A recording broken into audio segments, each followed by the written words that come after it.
la tarde. El paro nacional agrario en Colombia cumple 8 días sin que se alcance un acuerdo. 5 departamentos del país continúan con las vías bloqueadas y en otros 3 se mantienen las concentraciones. La principal central de abastos de Colombia, Corabasto, reporta disminución de la llegada de alimentos e incremento en el precio de los productos. En la ciudad de Tunja, centro oriente de la nación, cerca de 50.000 ciudadanos participaron en un cacerolazo en apoyo a la huelga. La oficina en Bogotá del Alto Comisionado de las Naciones Unidas para los Derechos Humanos hizo un llamado a la calma y al diálogo. El presidente Juan Manuel Santos se encuentra a esta hora en la zona. Sin embargo, el pasado domingo dijo que la huelga agraria que deja al menos 4 muertos y bloqueos de carreteras no existe y señaló que la situación está bajo control, aunque denunció que la protesta campesina ha sido infiltrada para que no haya solución. El tal paro nacional agrario no existe.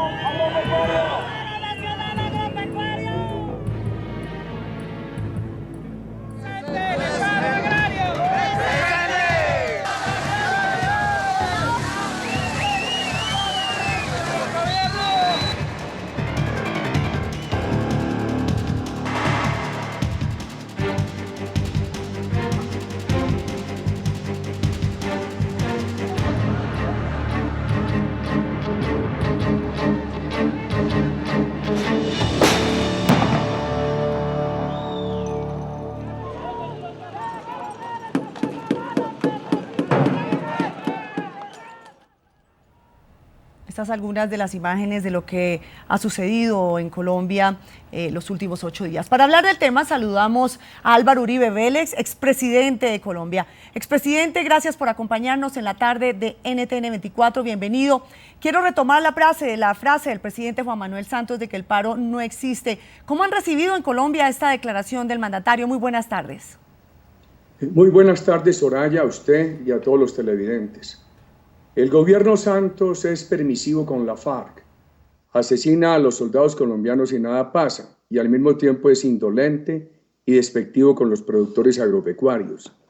Este no es un problema de tierras, este es un problema de un gobierno que no ha atendido a los campesinos.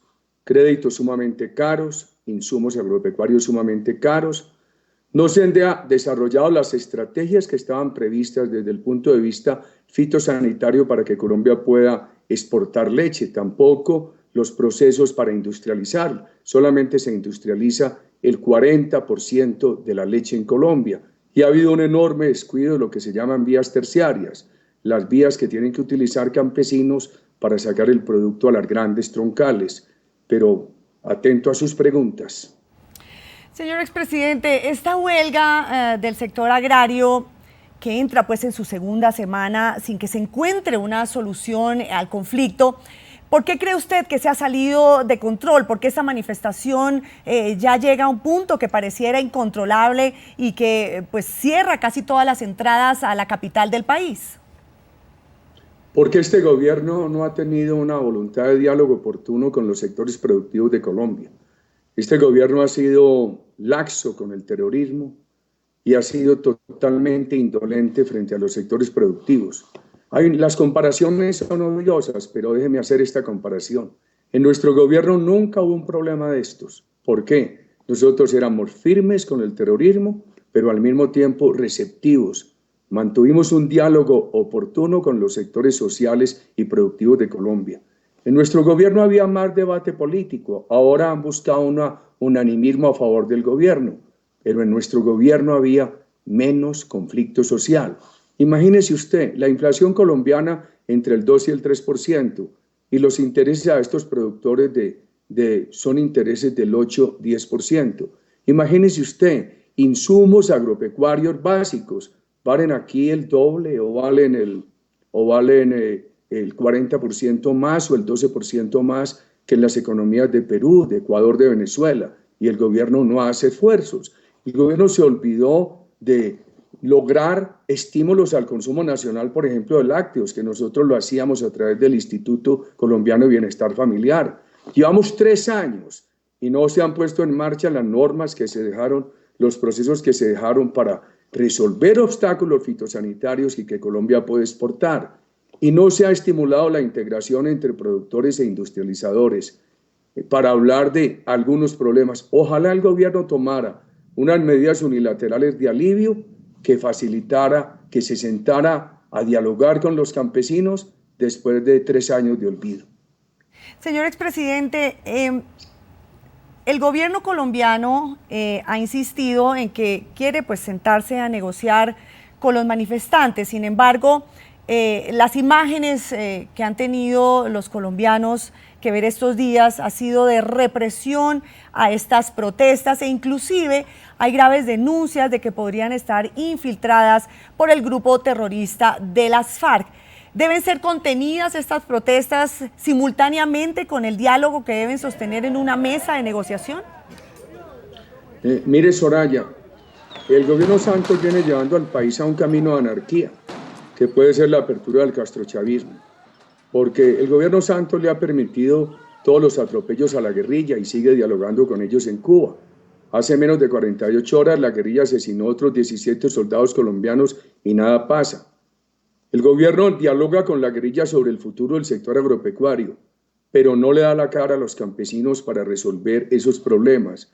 Entonces, ¿qué pasa? ¿Qué pasa? Los campesinos salen en protestas justas, ya cansados, fatigados de que no se les resuelva el problema del crédito, el problema de la industrialización, que no se les resuelva el problema de las vías, el problema de precios, el problema de insumos. Y también hay sectores violentos que aprovechan la situación. Es una anarquía que se desencadena, ¿por qué? Porque hay desatención del gobierno a los productores, reiterada durante 3 años, y al mismo tiempo es un gobierno que no ha ejercido autoridad frente al terrorismo. Es una situación grave en la que está entrando Colombia por la acción de este gobierno. Señor expresidente, ¿podría ser un doble mensaje el que están recibiendo las personas o los manifestantes, los agricultores que están protestando, que por un lado cede ante las presiones del grupo terrorista de las FARC en La Habana cuando anuncian una pausa temporal por el anuncio de este referendo que propuso el presidente Juan Manuel Santos, y de otro lado sí presiona y sí hay represión contra los agricultores que están exigiendo sus derechos en el país? Claro. Su pregunta es muy elocuente. Mire, asesinaron a 17 soldados colombianos, habían asesinado otro número el 20 de julio, y el gobierno pasa por alto eso, sigue en la mesa de La Habana con los líderes, con los cabecillas de ese grupo terrorista, nada pasa. Ese grupo terrorista de la FARC ha sometido al gobierno a presiones. Por ejemplo, el gobierno aceptó suspender la erradicación manual de drogas ilícitas en el área del Catatumbo, frontera con Venezuela, por presión de la FARC.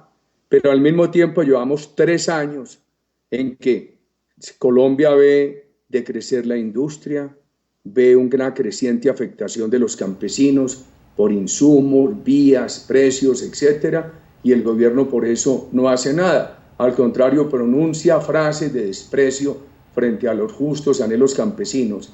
Es un doble mensaje muy grave, y ese doble mensaje va llevando a Colombia en un camino de anarquía democrática, y ese camino de anarquía democrática puede, y ojalá que no, puede desembocar en el castrochavismo, que sería funesto para Colombia. Expresidente, no puedo dejar de preguntarle cuál es su opinión o qué opinión le merecen lo que ha sucedido desde el pasado viernes y este fin de semana con las FARC y su propuesta de una pausa temporal y la reanudación hoy lunes de los diálogos en La Habana. ¿Qué opinión le merece lo que ha sucedido en estos días? Haya habido una trampa democrática propuesta por el gobierno y un sainete terrorista de la FARC. El gobierno propone un referendo para que el pueblo colombiano se pronuncie sobre los acuerdos con el grupo terrorista, que coincidiría con la elección presidencial o con la elección de Congreso. Eso tiene un claro propósito: movilizar los electores a reelegir al presidente o a elegir a los congresistas. Eso es una trampa a la democracia. Aun si fuera en fecha diferente, es muy grave que eleven a un grupo terrorista a la categoría de constituyente. La constitución de un país corresponde al pueblo, al Congreso, no a grupos terroristas. Eso es sumamente grave. Pero además, imagínense la trampa que hace. ¿Quién no quiere la paz? Todo el mundo la quiere. Pero aquí lo que nos están llevando es a ese camino castrochavista. Y por el otro lado, el grupo terrorista de la FARC quiere disimular sus asesinatos. Por ejemplo, el de los soldados hace menos de 48 horas con un sainete que se levanta de la mesa, que vuelve a la mesa, que el gobierno le propuso, oiga lo que dice ese grupo terrorista, que el gobierno le propuso primero fue un referendo para que el pueblo colombiano le diera al gobierno poderes, para que el gobierno por decreto adoptara los acuerdos con el grupo terrorista. Eso es de trampa en trampa, hay una gran confusión. Yo creo que ante esta impunidad, ante este sainete, ante estas trampas a la democracia, los colombianos tenemos que ser recelosos y tenemos que ser muy cuidadosos. El pregobierno Santos, con su socio, su interlocutor, el grupo terrorista FARC, le está creando un grave riesgo a la democracia colombiana. Señor expresidente, para terminar, quiero hacerle una pregunta. En las últimas horas se produjeron 2 capturas en Venezuela de unos colombianos que supuestamente iban a realizar un atentado contra el presidente Nicolás Maduro. Inclusive el gobierno ha dicho que estas 2 personas estarían vinculadas con usted. ¿Qué tiene usted que decir al respecto? Soraya, hablemos de temas importantes, no de infamias de la dictadura. El castrochavismo toda la vida ha apelado a la infamia. No me pongas a responder infamias de la dictadura. Lo que tiene que hacer la dictadura venezolana es permitir que ese país retome la democracia, repetir unas elecciones ya que las anteriores fueron con fraude. Y ese país está acabando con el tejido social, con los derechos de la libertad política. Ese país está acabando con la transparencia, con la producción agropecuaria. Cuando yo digo que es grave la vía castrochavista es por esto. Venezuela ha expropiado 4 millones de hectáreas y tiene que importar 17 millones de toneladas de alimentos. El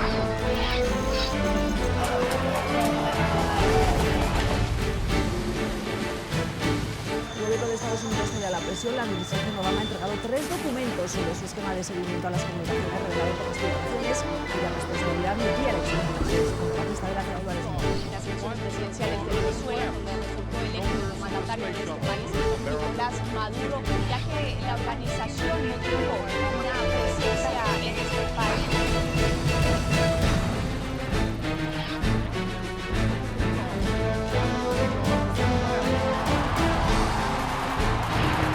Bienvenidos a la 1:27 de la tarde en Buenos Aires. Los saluda Karen Pereira. Este debate. Comenzamos. Lo que significa este lugar. ¿Hacia dónde